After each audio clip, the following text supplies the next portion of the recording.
Alright guys, we are back in my garage for another video, and today we are going to be going over the new wheel setup on my 340i, and I want to give a huge shout out to Apex Wheels because they are sponsoring my build, and I will be working with them as an affiliate, so thank you to them for helping set me up on my new wheel setup, and there will be a link down in the video description if you guys are interested in getting wheels for your car. Of course, you can reach out to me as well, and I can do a lot to help you pick out the right fitment and right tire sizing and things like that for your specific goals. Now, Apex Wheels themselves are an industry leader. They've been making wheels for a long time, and they pretty much dominate the BMW platform. You can't go outside without finding a BMW running Apex wheels. But even at the track or any kind of race event, if you walk around, you'll see a bunch of cars running Apex wheels. So they make wheels for a lot of different platforms. But yeah, BMWs just are kind of known to go with Apex wheels because they're tried and true. We know they work, we know their quality, and they will last as long as you need them to. So again, thank you again to them for the new wheel setup. I will be showing you guys the wheels that I went with, as well as talking a little bit more in detail about wheel sizing and things that you guys can consider when picking out wheels for your specific car. So hopefully you guys find this video useful.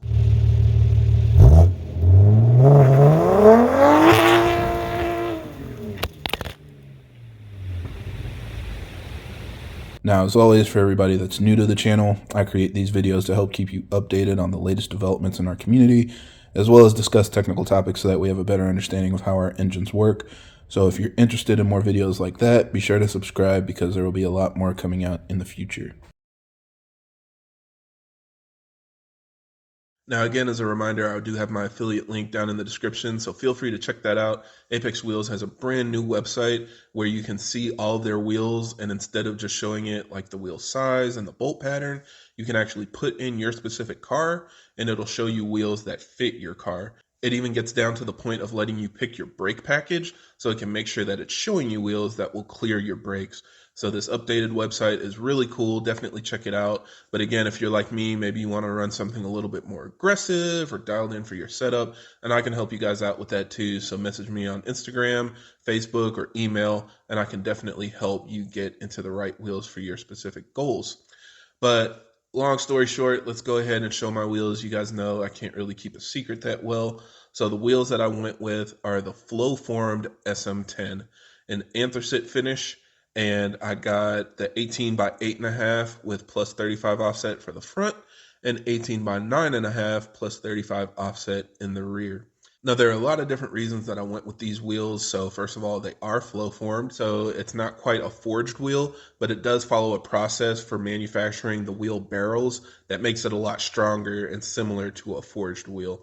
So that's really important because you want a wheel that's strongest in the area that you need it most, obviously the area that's supporting your tire and really taking a beating when you're driving around the track. And if you want even more strength, then you can go with the actual forged wheel, which they also sell as well. Now, these wheels are built out of one-piece billet aluminum and formed into one solid, strong design. They do some final machining on the wheels, to make it look the way that you want, but ultimately that's the strongest wheel that you can get, although it does come at a higher price. So it kind of just depends on your budget. In my case, that's why I went with the SM10, just because it was a little bit more budget friendly. But just keep that in mind. There are different options depending on how much performance you want and how much money you're willing to spend. Also, you'll see a lot of cool design features built into this wheel. So, for example, the spokes are I-beam, where typically on a cast wheel, you'll see them just kind of a solid, smooth design. Because these wheels are flow formed, they're able to machine out grooves in the spokes, and that removes additional weight. So it's one of those things that you probably don't think about when you just look at the face of the wheel and you like how it looks. They're able to machine different grooves and things into the spokes that will reduce the weight and further improve your performance. Also, it has a knurled finish around the barrel where the tire sits.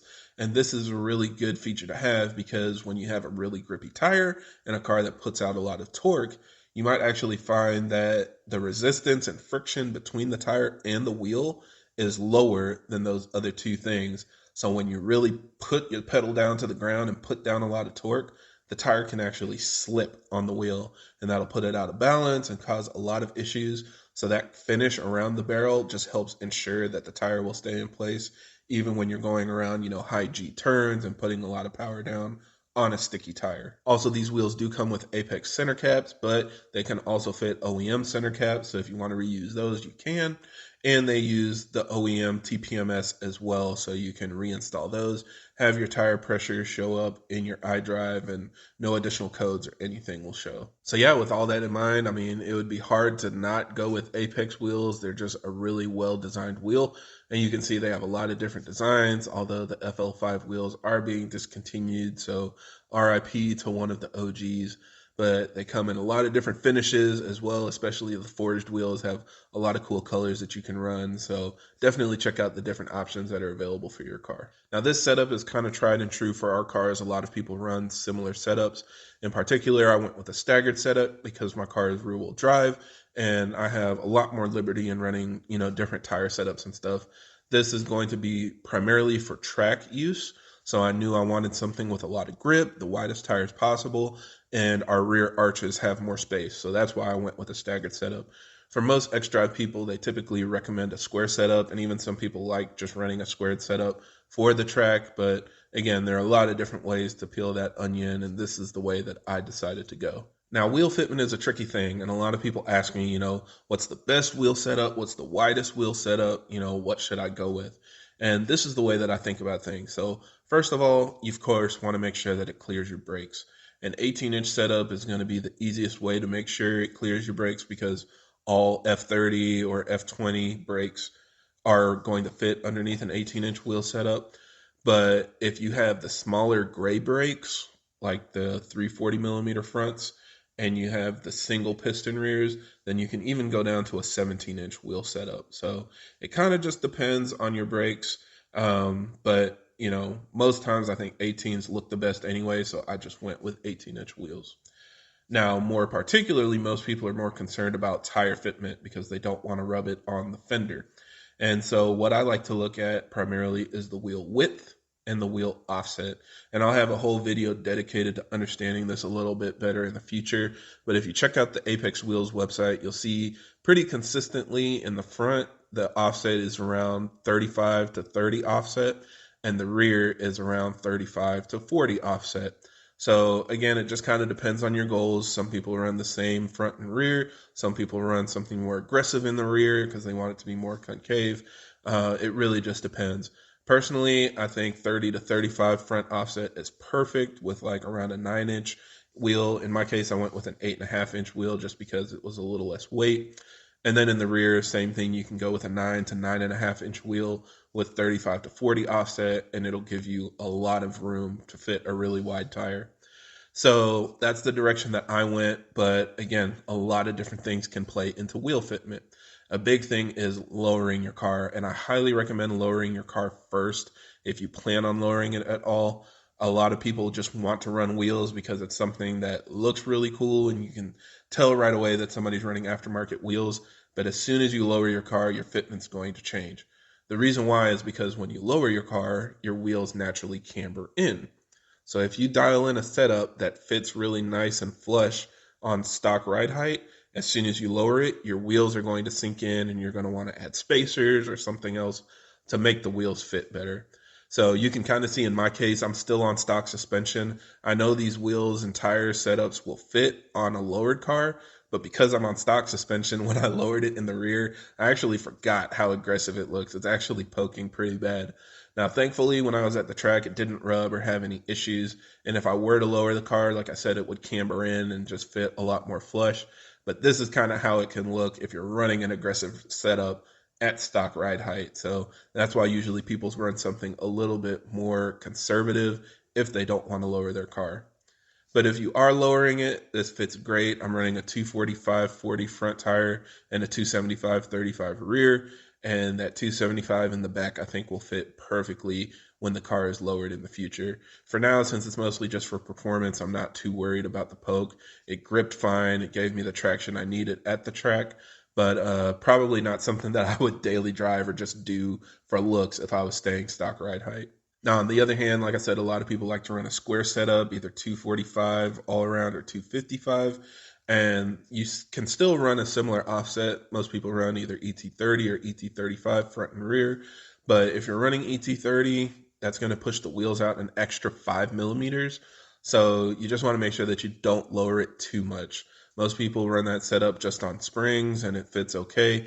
But if you lower it enough, even though the wheels camber in a little bit, you can start running into rubbing issues on the fender. So it's just something that you want to pay attention to. You know, lowering is good for wheel fitment if the wheels go up into the wheel well, but it's bad for wheel fitment if it's too aggressive and it creates a rubbing issue. Also, another thing to think about is your stock springs are actually pretty wide. Sometimes with an aftermarket spring or aftermarket coilover setup, the springs will be a little bit thinner, so it allows even more space for wheels and tires to fit inside the wheel well. But if you're sticking with the stock setup like me, you don't want too much tire to be inside the wheel well because you can rub the spring as well. A lot of people don't think about that, but that is a concern, especially up front when you're turning the car. You don't want there to have any clearance issues or anything like that. So just be cognizant of that when you're picking out your wheel setup. Now, Apex also does have a guide for kind of recommended wheel and tire packages.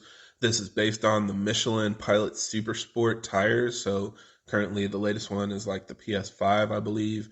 But even with the PS4S, it should be relatively the same. Otherwise, different tires run differently. So again, just another variable to be aware of. Some tires run wider than others. Some tires run narrower, especially performance tires tend to run wide. So typically what I recommend is going to like Tire Rack or something and looking up the specs of the tire, and you can compare that to the equivalent Michelin to see if it's wider or thinner, and then, you know, you can pick your tire sizing from there. I went with the Continental Extreme Contact Force. It's a 200 tread wear performance tire designed for track use, and it's relatively new, so I was just kind of trying it out to see how it felt, and it performed really well. But as you can see again, it is one of those tires that runs kind of wide, so it made the setup look pretty aggressive, if I do say so myself. But yeah, overall, I'm really happy with the setup. I mean, the car looks really good. If you guys have seen any of my other cars or any of my previous cars, you know I'm pretty consistent with this kind of style and what I like, but I'm still very happy with it. You know, the color is perfect. I have grown up, so I don't just go with black wheels anymore, so I went with anthracite. But I think that it really looks good against the black car. So super excited to run this some more going into next year. We'll have more track days and things like that. And I'll be getting more pictures of the setup to show you guys how it looks. Hopefully, eventually the car gets lowered to make the fitment look a little bit better. But just from a performance standpoint, that wasn't really a limiting factor. So I didn't lower it in preparation for my recent track day. And yeah, again, thank you to Apex Wheels for sponsoring the build. Please hit me up if you guys need any help getting into different Apex wheels, and use the link down in the description to make your purchase. That will be updated as they have different sales and things like that in the future as well. So I think that's it for this video. Thank you guys for watching, and I hope this helps. And if you have any other questions or comments, leave them down below.